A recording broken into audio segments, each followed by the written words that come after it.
బొగ్గు వినియోగం కుట్ర చూస్తే కనుక మనకు కరెక్ట్ తగ్గకపోతుంది. ఇవాళ రామగుండంలో ఎంత ఉత్పత్తి అవుతున్నది కరెంటు అంటే 62.5 మెగావాట్లు, విజయవాడలో 1640 మెగావాట్లు. విజయవాడలో బొగ్గు లేదు, కానీ మన బొగ్గే పోవడానికి ఆడ 5 దశలలో విస్తరించిండ్రు.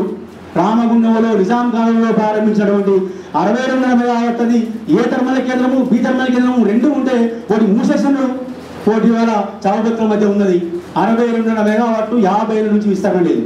బొగ్గు అక్కడనే ఉంటుంది, గోదావరి అక్కడనే ఉంటుంది, అక్కడ థర్మల్ కేంద్రం లేదు. చెప్తారు వాళ్ళు ఎన్టీపీసీ 2600 మెగావాట్ రామగుండంలో పెట్టినాం కదా, దాని సంగతి ఏంటి అని ఆశ్చర్యపోతాం మనం. ఎన్టీపీసీ వాళ్ళు సింహాద్రిలో ఒక థర్మల్ కేంద్రం పెట్టిండ్రు, 1500 మెగావాట్లు అనుకుంటా అక్కడ ఉత్పత్తి అవుతున్నది. ఇక్కడ మేము 2600 ఉత్పత్తి అవుతున్నది.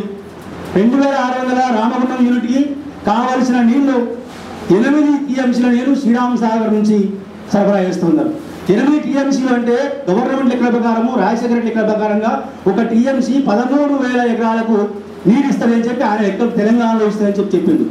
ఆ లెక్కలు చూస్తే కనీసం 10,000 ఎకరాలకు నీళ్ళు ఇచ్చే అవకాశం శ్రీరామ్ సాగర్ నుంచి ఉన్నది. ఆ నీళ్లు రైతుల పొలాలను ఎండగట్టి ఎన్టీపీసీకి ఇస్తున్నాము. రోజుకు 1,00,000 ఎకరాల దాకా పండించే అవకాశం ఉన్నది. ఆ 1,00,000 ఎకరాలను ఎండగట్టి మనం ఇవాళ ఎన్టీపీసీకి 8 టీఎంసీలు నీళ్ళు ఇస్తున్నాము. అదేవిధంగా సింగరేణి బొగ్గు ఉత్పత్తి చేస్తుంటే 40,000 టన్నుల బొగ్గు రోజుకు, 40,000 టన్నుల బొగ్గు మనం రామగుండం ఎన్టీపీసీకి ఇస్తున్నాము. బొగ్గు మనదే, నీళ్లు మనదే. అందులో ఉత్పత్తి అయ్యే విద్యుత్తులో మొత్తం ఆంధ్రప్రదేశ్ మొత్తం రాష్ట్రానికి ఇస్తున్నది ఎంత అంటే 29%. ఇదే ఎన్టీపీసీ జాతీయ విద్యుత్ ఉత్పత్తి కేంద్రం సంస్థ సింహాద్రి విశాఖపట్నంలో థర్మల్ కేంద్రం పెట్టింది.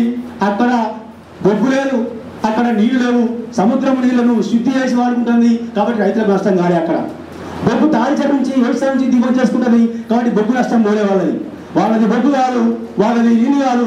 కానీ అక్కడ ఉత్పత్తి అవుతున్నటువంటి 1000 మెగావాట్ల విద్యుత్తును మొత్తం ఉత్తరాంధ్రలో 3 జిల్లాలకే కేటాయిస్తారు. ఒకటేమో విజయనగరము, శ్రీకాకుళము, విశాఖపట్నం 3 జిల్లాలకు 100% ఇస్తారు. ఇంతకంటే ఉదాహరణ తెలంగాణ బొగ్గు మీద, తెలంగాణ వనరుల మీద జరుగుతున్నటువంటి దోపిడీకి ఇంతకంటే ఉదాహరణ అవసరం లేదు. కాబట్టి కేవలం పర్యావరణమే కాదు మనం వ్యతిరేకిస్తామంటే నా బొగ్గు నాకు కాకుండా రామగుండంలో విస్తరణ కాకుండా ఇప్పటిదాకా 100 ఏళ్ళైంది ఆదిలాబాద్లో బొగ్గు ఉత్పత్తి చేయబట్టి 1 మెగావాట్ థర్మల్ కేంద్రం అక్కడ లేదు. ఇప్పుడు నాకు థర్మల్ కేంద్రమే లేదు. ఇప్పుడు సింగరేణి పెట్టడానికి ముందుకు వస్తున్నది, అది ఎప్పుడు వస్తుందో ఎప్పుడు తెలియదు.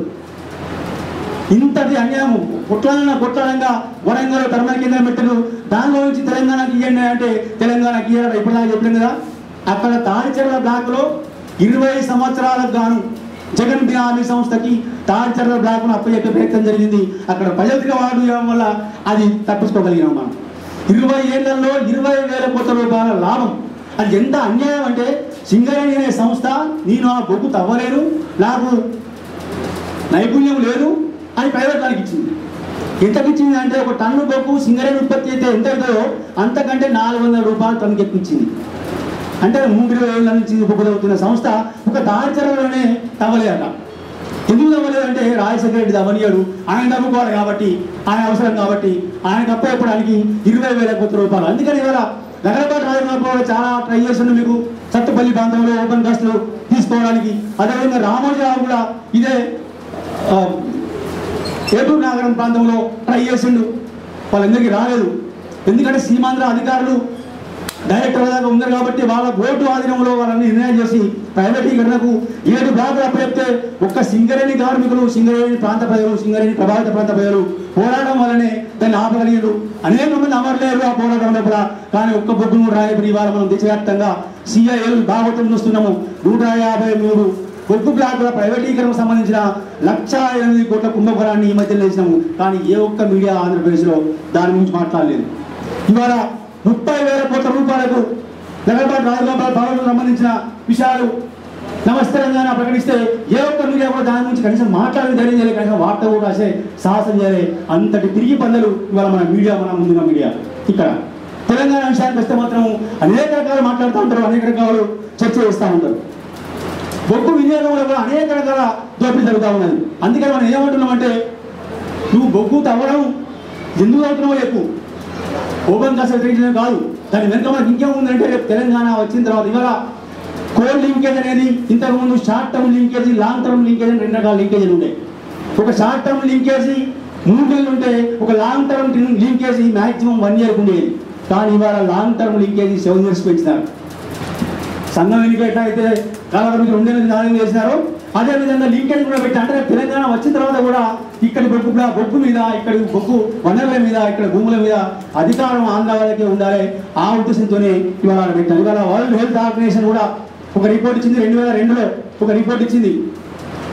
కోల్ ఏరియాలో ఉన్నటువంటి హజార్స్ మీద హ్యూమన్ హజార్స్ మీద ఒక రిపోర్ట్ ఇచ్చినప్పుడు చాలా విషయాలు చెప్పినారు. అందులో ఇప్పుడు అందరూ ప్రస్తావించినాడు. మీకు కోల్ బెల్ట్ ఏరియాలో ఏ ఒక్క డెలివరీ కూడా నార్మల్ డెలివరీ ఉండదు. ఆశ్చర్యపోతాం. పౌర సమాజం ఎక్కడ పట్టించుకోలేకపోయేదాకా అక్కడ ఉన్నన్ని మెటర్నిటీ హాస్పిటల్ ప్రపంచంలో ఎక్కడ లేవు. వాళ్ళకే మెటర్నిటీ హాస్పిటల్ ఉంటుంది. తప్పనిసరిగా సిజేరియన్ చేయాల్సిందే పిల్లల్ని కనాలంటే. తల్లులకు సహజంగా జరిగేటువంటి ప్రసవం అనేది ఆ బాధ్యత లేకుండా కోల్పోయిన మొత్తంలో పోయింది. కోల్పోయిన ప్రాంతాలలో మొత్తం పోయింది. అది ఎంత హజార్డో అని ఆలోచించవచ్చు. ఇవాళ ఆ ఏరియా ఓసీపీ 3 దగ్గరికి వెళ్తే 2 గుట్టలు పడతాయి. ఇట్లా గుట్ట ఉంటుంది, అక్కడ గుట్ట ఉంటుంది, మధ్యలో ఒక విలేజ్ ఉంటుంది. ఎంత ఆశ్చర్యం అంటే సహజంగా జరిగినా అనుకుంటాం మనం. కానీ ఈ బొగ్గు తీయడంలో ఓడన్ బట్టిని అయితే మట్టి కుప్పలు ఏవైతే తీసినారో అవి ఒక పర్వతాలుగా వెళ్ళకపోతాయి. ఇటు ఒక పర్వతం ఉంటుంది, ఇటు ఒక పర్వతం ఉంటుంది. అక్కడి ప్రజలు కోల్పోతున్నది కేవలం ఆరోగ్యాలే కాదు, కేవలం అనేక విషయాలు కాదు. ఇంకా కోల్పోతున్నది ఏంటంటే వాళ్ళ జీవితంలో అత్యంత విలువైన సమయాన్ని కోల్పోతూ ఉన్నారు. వాళ్ళు సూర్యుని చూడాలంటే మిగతా ప్రాంతం 6ంటికి చూస్తే వీళ్ళు 6:30కి మాత్రమే కనబడుతుంది. ఆ అర్ధగంట సేపు ఆ యొక్క ఎత్తైన పర్వతం ఆపుతుంది కాదని అర్ధగంట విలువైన సమయం కోల్పోతాడు ఆయన. సూర్యాస్తమేమో అందరికంటే ముందే వస్తుంది, అరగంట ముందే. అంటే రోజులో కనీసం గంట ఆ కుటుంబాలు కోల్పోతూ ఉన్నాయి. పాపం వాళ్ళకి ఆ స్పృహ లేదు, ఆ చైతన్యం లేదు. ఇవాళ బతకడం ఎట్లా అనే చైతన్యం తప్ప ఇవన్నీ పర్యవసానాలు జరుగుతున్నటువంటి వాటి మీద కూడా వాళ్ళకంతా ఎడ్యుకేషన్ ఇవ్వాల్సి ఉన్నది. అందుకని మన లాంటి వాళ్ళు బయట లాంటి వాళ్ళు పరిశీలన చేస్తే అనేక కొత్త పొలాలలో మనం పరిశీలించడానికి అవకాశం ఉంటుంది. అందువల్ల ఓటన్ కాస్ట్ విధ్వంసాలు అనేవి మామూలు విషయాలు కాదు. అది చాలా అట్టిగా తీసుకోవడానికి లేదు. దానికి తెలంగాణలో ఇవాళ సీమాంధ్ర పాలక వర్గాలు, సీమాంధ్ర పెట్టుబడి సంస్థలు అన్నీ కూడా తెలంగాణను ఒక అంతర్గత వలస దోపిడీ కేంద్రంగా మార్చే క్రమంలోనే ఓపెన్ కాస్ట్ అనేది చూసుకోవాల్సిన బాధ్యత మనందరి మీద ఉన్నది. ఇంకొక ఉదాహరణ, అసలు కేంద్ర మంత్రులు ఎట్లా అవుతారో మనకు అర్థం కాదు. కానీ సినిమా యాక్టర్ దాసరి నారాయణ గారు కాక మంత్రి అయినడు. ఆయన బొగ్గు మంత్రి అయినడు. ఆయన బొగ్గుతో సంబంధం లేదు. ఆయన పుట్టిన ఊళ్ళో బొగ్గున్నదో తెలియదు, ఆయన పెరిగిన ఊళ్ళో బొగ్గున్నదో తెలియదు. ఆయన బొగ్గు మంత్రి అయినడు. ఎందుకు అంటే మొత్తం short term linkage long term లింకేజ్గా మార్చి సీమాంధ్ర కంపెనీలకు దాసోహం చేయడానికి ఆయన మంత్రి అయినడు. ఆయన ఉన్న వాళ్ళని కూడా ఈ లాంగ్ టర్మ్ కేటాయింపులు జరిగినాయి.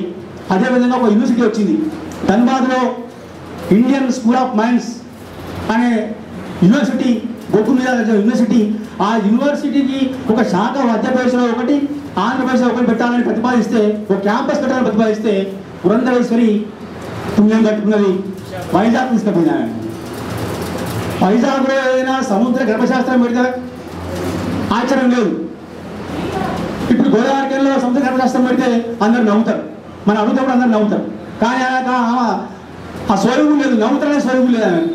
విశాఖపట్నం పట్టుకుపోయి అక్కడ తీసుకుపోవడానికి ప్రయత్నం చేస్తే అక్కడి కార్మికులు సంఘాలు అందరం కూడా కొట్లాడితే అది అక్కడికి కాకుండా కొత్త భయం పెడతాం అందరు దాటవేసి. ఇంతవరకు దాకా ఆ శాఖ రానిలేదు తెలంగాణ వాళ్ళు గట్టిగా నిలబడరు కాబట్టి వీళ్ళకి ఈ కోర్సు ఈ కాలేజీ ఏపీకి రాకుండా మంచిదే, కానీ తెలంగాణ మాత్రం తెలియదు కుట్ర.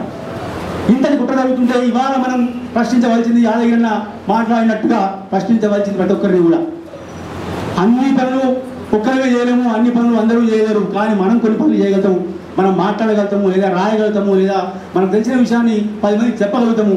ఇవాళ మనం ఇవన్నీ ఈ మాటలన్నింటినీ కూడా అనుభవంలో తీసుకొని తప్పనిసరిగా ప్రతి ఒక్కరు కూడా మా రిక్వెస్ట్, ప్రతి ఒక్కరు కూడా సింగరేణి ప్రాంతాలలో పర్యటిస్తే తప్ప మనకి ఈ బాధలు అనేవి అర్థం కాదు, ఎంత ముఖ్యమైనది కూడా అర్థం కాదు. ఇవాళ ఈ ఫ్యాన్ బంద్ అయితే మనం కరెంట్ వాళ్ళని తిడతాం, కరెంట్ వాళ్ళు ఇంకోళ్ళు తిడతారు, వాళ్ళు ఇంకోళ్ళు తిడతారు. కానీ దానికి మూలమైనటువంటి మౌలికమైనటువంటి అక్కడి నుంచి వచ్చిన గణికార్మికులు ఎక్కడ కష్టాన్ని మనం గుర్తుపెట్టుకోవాలి. మనం ఫ్యాన్ దిగినప్పుడు, మనం సౌకర్యాలు అనుభవించినప్పుడు ఆ గణికార్మికుల రక్తం ఈ రెక్కలకు అంటి ఉన్నదనే విషయాన్ని గ్రహించుకుంటే వాళ్ళ మీద మనకు సానుభూతి ఉంటుంది, వాళ్ళ పట్ల సానుభూతి ఉంటుంది. దాని వెనుక త్యాగం చేసినటువంటి వందలాది గ్రామాలు, నిర్వాసితమైన గ్రామాలకు వాళ్ళ మీద కూడా సానుభూతి ఉంటుంది. వాళ్ళ పోరాటాలకి తప్పనిసరిగా ఆ నేపథ్యం నుంచి అయినా కూడా, ఆ దృష్టికోణం నుంచి అయినా కూడా మనం ఇక్కడి నుంచి అయినా కూడా సపోర్ట్ చేయాల్సిన అవసరం ఉందని తెలియజేస్తూ ఈ అవకాశం ఇచ్చేందుకు, చర్చ పెట్టేందుకు వీరకుమార్ గారికి ప్రత్యేక ధన్యవాదాలు. జై తెలంగాణ.